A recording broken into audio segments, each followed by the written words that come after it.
다른 질문 있으실까요?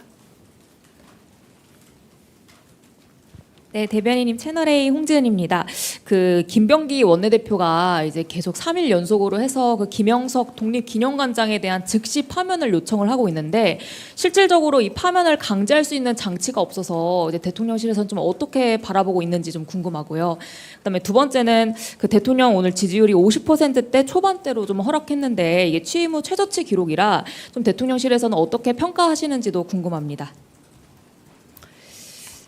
김영석 관장, 김영석 관장의 경우 지난번 독립유공자들과의 오찬에서도 많은 유공자분들이 김영석 관장의 어떤 과거의 발언이라던가 현재 뭐 여러 발언들에 좀 상처를 입었다라는 말씀들을 뭐 저한테도 따로 하시는 분들이 계셨습니다. 그리고 좀 적절치 않은 언행들이 여전히 있다라고 말씀하시는 분들이 많이 있고 입법기관인 국회에서도 그렇게 말씀하시는 국회의원분들이 꽤 많은 걸로 알고 있습니다. 네, 임기제인 만큼 현재 이 김영석 관장의 자격 여부에 대해서 대통령실이 특별히 밝힐 수 있는 입장이 따로 있지는 않습니다만 이 부분에 대한 어떤 국민적인 의견 혹은 여러 사회적인 논란이 되고 있는 부분에 대해서 김영석 관장이 좀 귀 기울여야 되지 않을까라는 생각이 들고요. 두 번째 지지율의 부분 같은 경우는 언제나 이제 국민들의 목소리 그리고 국민들이 바라는 바에 대해서 이재명 정부는 귀 기울여 가고 있고요. 그리고 무엇보다 장기적인 계획 하에서 좀 더 나은 삶을 마련하기 위해서 좀 더 나은 경제적인 상황 그리고 민생과 그리고 더 지금의 어떤 어려움들을 좀 더 타개해 가는 데 있어서 계획을 마련해 가고 있다라고 말씀드리면서 언제나 국민의 목소리는 귀 기울여 듣고 있다라고 전해드리고 싶습니다. 네. 네, 대변인님, 저 MBN 표선우입니다. 앞선 그 질문에서 조금 연관되는 건데 국정 지지율이 그런데 2주 연속 어쨌든 하락을 하다 보니까 대통령실에서는 이 원인을 뭐라고 파악하고 계신지 궁금하고요. 국무회의에서도 관련 발언이나 보고 있었을지 여쭙습니다. 언제나 국민의 목소리라는 것은 어떤 방식으로 전해오든 귀 기울여 듣고 있고요. 뭐 시장에 가서 직접 듣는 목소리부터 편지라던가 혹은 온라인으로 전달되어 오는 여러 목소리 그리고 뭐 여론조사 다 경청하고 듣고 있습니다. 그러나 한편으로는 또 국민의 삶을 실질적으로 개선해 가는 데 있어서 구체적인 방법은 무엇인지에 대해서 고민하고 있고요. 그 고민의 여정에 있다라고 다시 대답을 드리겠습니다. 네. 네, 안녕하세요, 대변인님. 한국일보 우태경입니다.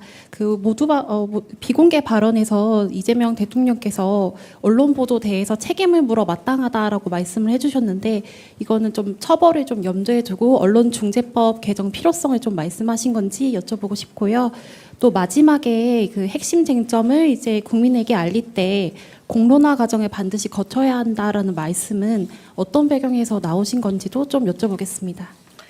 네, 오늘은 정부 광고에 대해서 이제 보고가 있었고 이제 국무위원들이 토론이 시작이 됐습니다. 그런데 이제 그 토론 과정에서 이제 외교부 장관께서 이제 캐나다나 영국 같은 경우는 한 65% 정도가 이제 디지털화 되어 있더라. 온라인 플랫폼 광고들을 더 많이 하고 있고 그러면서 하지만 또 제3의 기관이 이 투명성을 검증하고 있기 때문에 투명성이 좀 더 보장되는 것 같다.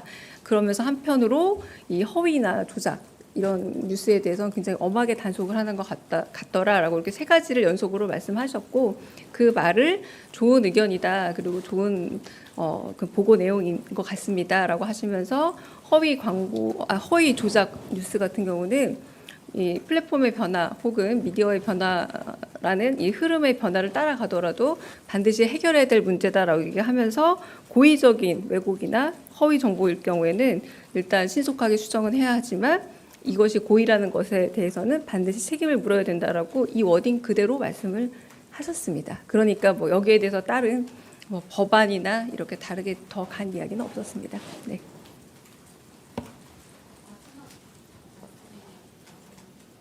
죄송합니다. 네.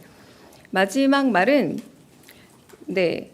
정성호 법무부 장관을 향해서 어떤 민감한 핵심 쟁점이 있을 경우에는 그런 부분이 있더라도 그러니까 그 앞에 부분의 얘기가 사실 이어지는 얘기예요. 이제 홍보를 할 때 돈을 주고 정책을 어떤 미디어를 통해서 하는 것도 제일 좋지만 직접 당신이 경청을 하고 직접 가서 만나보고 들어보고 이렇게 체감으로 하는 것이 좋은 것처럼 다른 의견들이 있다면 충분히 들어봐라라고 하면서 앞에 있었던 정성호 법무부 장관을 향해서도 어떤 민감한 핵심 쟁점이 있다면 이런 들어보고 충분히 이 쟁점들이 더 많이 공론화되고 사람들 사이에서 갑론을박 될 수 있도록이라는 표현을 쓰셨습니다. 갑론을박이 더 될 수 있도록 이 과정들을 거쳐야 하는 것이 더 옳다고 생각한다라고 말씀하셨습니다.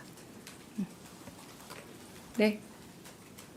네, 먼저 아까 손 먼저 드죠. 네, SBS 비주 우영준입니다. 그 아까 말씀하신 것 중에 연장선상에서 그 범정부 홍보 시스템 중에 디지털 소외계층에 대한 이런 것도 당겼다고 하셨는데 구체적으로 어떤 내용이 있었는지 궁금합니다.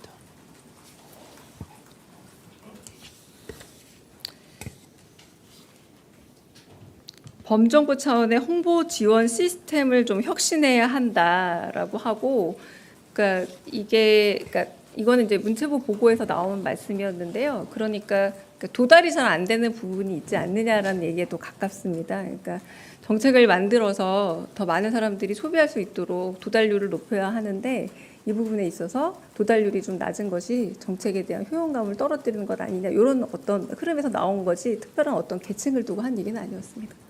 네. 네. 네, 메일로드 뉴스 연윤정입니다. 오늘 국무위원